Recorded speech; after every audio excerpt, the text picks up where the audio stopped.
আসসালামু আলাইকুম প্রিয় ভাই ও বোনেরা, আপনারা যারা নতুন বাসাবাড়ি তৈরি করেছেন কিংবা তৈরি করবেন, আপনারা যারা নতুন জানালার গ্রিলের ডিজাইন খুঁজছেন, তাদের জন্য নিয়ে আসলাম আমরা নতুন একটা ডিজাইন, যেটা আপনারা স্ক্রিনে দেখতে পাচ্ছেন। তো এই ডিজাইনটা খুবই সুন্দর লাগছে আমার কাছে, আলহামদুলিল্লাহ। তো এই ডিজাইনটা আপনারা চাইলে এমএস লোহা দিয়েও তৈরি করতে পারবেন এবং কি এসএস দিয়েও কিন্তু আপনারা তৈরি করতে পারবেন।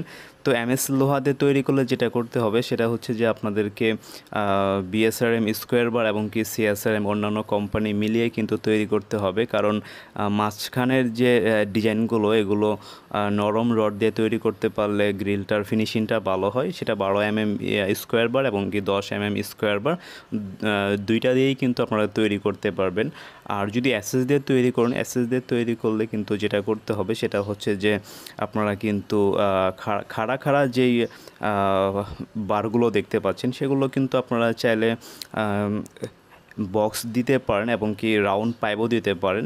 এখানে আপনার এই ডিজাইনটা মূলত রাউন্ড পাইপ দিয়ে করলে এসএসের জন্য সুবিধা হবে বেশি, কারণ ডিজাইনগুলো করতে গেলে রাউন্ড পাইপ দিয়ে করতে হয় আর কি।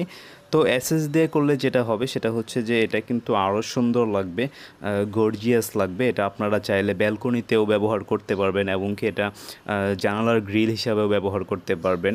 আর যদি এমএস দিয়ে তৈরি করেন, বিএসআরএম স্কোয়ার বার দিয়ে তৈরি করেন, তাহলে কিন্তু আপনারা থাই গ্রিল হিসাবে ব্যবহার করতে পারবেন। ভালো একটা কালার করলে কিন্তু অনেক সুন্দর লাগবে।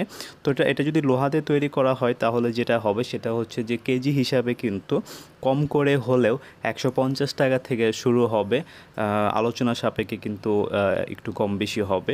আর যদি এটা স্কোয়ার ফিট হয়, স্কোয়ার ফিট হলে যেটা হবে সেটা হচ্ছে যে 300 টাকা স্কোয়ার ফিট হবে। তারপর যদি এটা এসএস দিয়ে তৈরি করেন, এসএস দিয়ে তৈরি করলে যেটা হবে সেটা হচ্ছে যে 700 টাকার মতো স্কোয়ার ফিট হবে। মোটা পাতলা মালের উপরে কিন্তু আলোচনা সাপেক্ষে একটু কম বেশি হবে।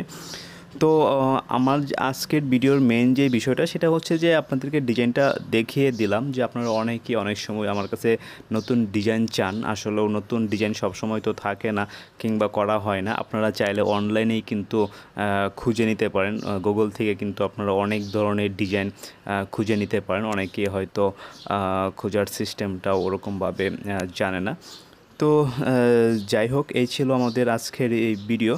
তো আরও যদি কোনো কিছু জানতে চান, অ্যাকচুয়ালি ভিডিওতে আসলে সব কিছু মনে থাকে না, অপ্রস্তুতভাবে ভিডিওগুলো করা হয়। তো আরও কোনো কিছু জানতে চাইলে যেটা করতে পারেন সেটা হচ্ছে যে স্ক্রিনে যে নাম্বারটা দেওয়া থাকে সেই নাম্বারে ইমো হোয়াটসঅ্যাপ থাকে। তো সেখানে কিন্তু আপনারা যোগাযোগ করে কিন্তু অবশ্যই আরও বিস্তারিত জানতে পারবেন ইনশাআল্লাহ। তো ভিডিওটি শেষ পর্যন্ত দেখার জন্য ধন্যবাদ। সুস্থ থাকবেন, ভালো থাকবেন, আল্লাহ হাফেজ।